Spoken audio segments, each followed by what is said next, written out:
যিগৰাকী প্ৰধানমন্ত্ৰীয়ে 10 বছৰে এখনো মুকলিকৈ সংবাদমেল সম্বোধন কৰিবলৈ সাহসে নুকুলালে সেইগৰাকী প্ৰধানমন্ত্ৰীয়ে এতিয়া নিজৰ মন পছন্দৰ ৰাষ্ট্ৰীয় সংবাদ মাধ্যমত এটাৰ পাছত আন এটা প্ৰায় 20টামান সাক্ষাৎকাৰ দিয়া দেখিবলৈ পোৱা গৈছে। মাজে মাজে ঠুকাঠুকি মাতেৰে যদি আবেগিক হৈ ফেকুৰিছে, কেতিয়াবা আকৌ নিৰ্বাচনী প্ৰচাৰ সভাত কংগ্ৰেছক গালি দি কৰা ভাষণবাজিকে সাক্ষাৎকাৰটো আকাৰ ইকাৰ একো সলনি নোহোৱাকৈ গাই গৈছে। আৰু প্ৰধানমন্ত্ৰী মোদীক কেনেকুৱা ধৰণৰ প্ৰশ্ন কৰিছে দেখিছে নাই? আপোনালোকে নিশ্চয় দেখিছে। আপুনি ইমান কষ্ট কৰে, আপোনাৰ ভাগৰ নালাগেনে? আপুনি ৰিলেক্স কেনেকৈ কৰে? আপোনাৰ শক্তি ক'ৰ পৰা আহে? আৰে এইসমূহ কিবা প্ৰশ্ন হ'ল নেকি এজন প্ৰধানমন্ত্ৰীক সোধা? যেন সাক্ষাৎকাৰৰ পূৰ্বে এঘণ্টামান শ্ৰুতলিপি দিয়াৰ পাছতহে এংকৰসকলে মোদীক এই প্ৰশ্ন সোধে আৰু মোদীৰো উত্তৰ ৰেডি থাকে। কিন্তু তাকে আকৌ মছলা সানি এড কি চাবা তেওঁলোকৰ সকলোৰে থাম্বনেইল টাইটেলত লিখা থাকে নৰেন্দ্ৰ মোদী এক্সক্লুচিভ। সাধাৰণতে এক্সক্লুচিভ কাক কোৱা হয়? যেতিয়া বিশেষ ব্যক্তি এজনক বা প্ৰখ্যাত লোক এজনক কোনো এটা চেনেলে সৰ্বপ্ৰথমবাৰলৈ সাক্ষাৎকাৰ গ্ৰহণ কৰে বা সেই বাতৰিটো বেলেগ চেনেল বা কাকতে বিতংকৈ প্ৰতিবেদন আকাৰত বিশেষভাৱে কৰা নাই, তেতিয়া সেইটো চেনেলটোৱে এক্সক্লুচিভ বুলি ক'ব পাৰে। কিন্তু মানুহ একেজন, প্ৰশ্ন সোধাৰ ষ্টাইলো একেই ভংগীমা, একেই কংগ্ৰেছক গালি, কংগ্ৰেছৰ নাম লৈ জনতাক ভীতিগ্ৰস্ত কৰাৰ কথাখিনিও একেই, ফেকুৰি উঠা উচুপি উঠা টিপছবোৰো একেই। সেয়া আকৌ কেনেকৈ MODI এক্সক্লুচিভ হ'ব পাৰে বাৰু? আপোনালোকে কওকচোন। দেশৰ প্ৰধানমন্ত্ৰী যিগৰাকীক ভগৱানৰ অন্য এক ৰূপ বুলি বিজেপিৰ ভক্তগণে প্ৰজেক্ট কৰে, গতিকে তেওঁক লৈতো বিভিন্ন প্ৰশ্ন উত্থাপন হ'ব পাৰে ন? 2014 চনৰ পৰা 2024 চনলৈকে যোৱা 10 বছৰত যিমানবোৰ ভুৱা প্ৰতিশ্ৰুতি নৰেন্দ্ৰ মোদীয়ে দিছিল সেইসমূহ কিয় পূৰণ কৰা নহ'ল? বা নিবনুৱা সমস্যা, লাখ লাখ লোকে কৰ্মসংস্থাপন হেৰুওৱা, লাখ লাখ লোকে কিয় ভাৰতীয় নাগৰিকত্ব এৰিবলগীয়া পৰিস্থিতি আহিল? বিমুদ্ৰাকৰণৰ ভয়াৱহ পৰিণতি, ইলেক্টৰেল বণ্ডৰ জৰিয়তে 6,000 কোটিৰো অধিক ধন কেনেকৈ বিজেপিৰ একাউণ্টলৈ আহিল? কংগ্ৰেছৰ ন্যায়পত্ৰক লৈ নৰেন্দ্ৰ মোদীয়ে কিয় অপপ্ৰচাৰ চলাই আছে বা কেনেকৈ ব্যাখ্যা আগবঢ়াই আছে? তাক লৈ প্ৰশ্নবাণেৰে থকা সৰকা কৰিব নালাগিছিলনে সংবাদ মাধ্যমসমূহে? নে আপুনি ইমান কষ্ট কৰে, আপোনাৰ ভাগৰ নালাগেনে? আপুনি ৰিলেক্স কেনেকৈ কৰে? দিনটো নিৰ্বাচনী প্ৰচাৰ চলায়, ভাষণ দিয়ে, আপোনাৰ শক্তি ক'ৰ পৰা আহে? পুৰুষ মহিলা যুৱকসকল আপোনাক লৈ ফিদা হৈ পৰিছে কেনেকৈ?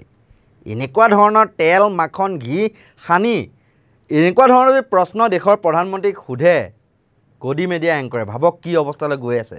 এইগৰাকী অসম সন্তান অৰ্ণৱ গোস্বামীয়ে আকৌ কয় নেশ্যন ৱান্টছ টু ন' প্ৰধানমন্ত্ৰী নৰেন্দ্ৰ মোদীয়ে ইমান ৰিলেক্স কেনেকৈ হৈ থাকে, ইমান গৰম নিৰ্বাচনী বতাহৰ মাজতো কেনেকৈ ফ্ৰেছ হৈ থাকে নৰেন্দ্ৰ মোদী? কিন্তু যেতিয়া মোদী চৰকাৰৰ বিৰুদ্ধে বিপক্ষৰ কোনো লোকে টক শ্ব'ত কথা ৰাখে, এইগৰাকী এংকৰৰ উগ্ৰ ৰূপ আপোনালোকে নিশ্চয় দেখিছে।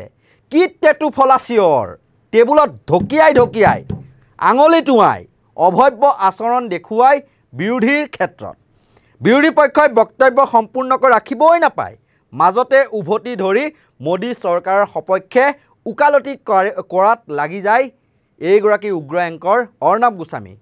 খলনায়ক সজোৱাত উঠি পৰি লাগে বিৰোধী নেতাক, কিন্তু প্ৰধানমন্ত্ৰী নৰেন্দ্ৰ মোদীক প্ৰশ্ন কৰোঁতে ইমানেই তেওঁ মাৰ্জিত, ইমানেই সাৱলীল ভাষাৰে কুলিৰ মিঠা মাতেৰে যে প্ৰশ্ন কৰিছিল, আই যেন ক'ত ল'ব ক'ত থ'ব, পাৰিলে যেন মৰমতে একোলা লৈয়েই ল'ব।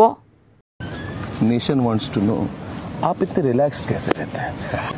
इतने चुनाव के गर्मी के बीच में you are looking very fresh, very relaxed. तो আপোনালোকে এটা কথা জানেনে যে প্ৰধানমন্ত্ৰীয়ে প্ৰশংসা ভাল পায়, কিন্তু একাংশ গদি মিডিয়াৰ এংকৰে প্ৰশ্ন সোধাৰ ক্ষেত্ৰত প্ৰধানমন্ত্ৰীক তৈলমৰ্দন কৰিবলৈ গৈ একেবাৰে লক্ষ্মণ ৰেখাই অতিক্ৰম কৰি দিয়ে।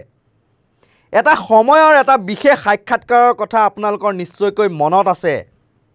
তেতিয়া বিশিষ্ট সাংবাদিক কৰণ থাপাৰ আছিল NDTVত আৰু সেই সময়ত নৰেন্দ্ৰ মোদীয়ে চকুৰে সৰিয়হ ফুল দেখি গৈছিল কৰণ থাপাৰৰ প্ৰশ্নবাণত আপোনালোকে এতিয়াও ইউটিউবত কৰণ থাপাৰ ইণ্টাৰভিউ উইথ নৰেন্দ্ৰ মোদী বুলি যদি সাৰ্চ কৰে তেতিয়াহ'লে গোটেই ইণ্টাৰভিউটো আপোনালোকে সম্পূৰ্ণকৈ দেখা পাব আৰু 2007 চনত দেশৰ প্ৰখ্যাত সাংবাদিক কৰণ থাপাৰৰ এক সাক্ষাৎকাৰত প্ৰশ্নোত্তৰ দিব নোৱাৰি নৰেন্দ্ৰ মোদীয়ে পানী খায়ো তৎপোৱা নাছিল চাওক স্ক্ৰীনত আপোনালোক দেখুৱাই আছোঁ আৰু সাক্ষাৎকাৰৰ পৰা আধাতে পলায়ন কৰিহে নৰেন্দ্ৰ মোদীয়ে নিজকে ৰক্ষা কৰিছিল কিন্তু বিজেপি চৰকাৰ শাসনলৈ অহাৰ পাছৰে পৰা কোনো মূল খুঁটিৰ সংবাদ মাধ্যমতে দেখা নোপোৱা হ'ল সাহসী সাংবাদিক কৰণ থাপাৰক বৰ্তমান দ্য ৱায়াৰৰ হৈ ইউটিউব আৰু ফেচবুকৰ মঞ্চত সাক্ষাৎকাৰ সংগ্ৰহ কৰি নিৰ্ভীকতা আৰু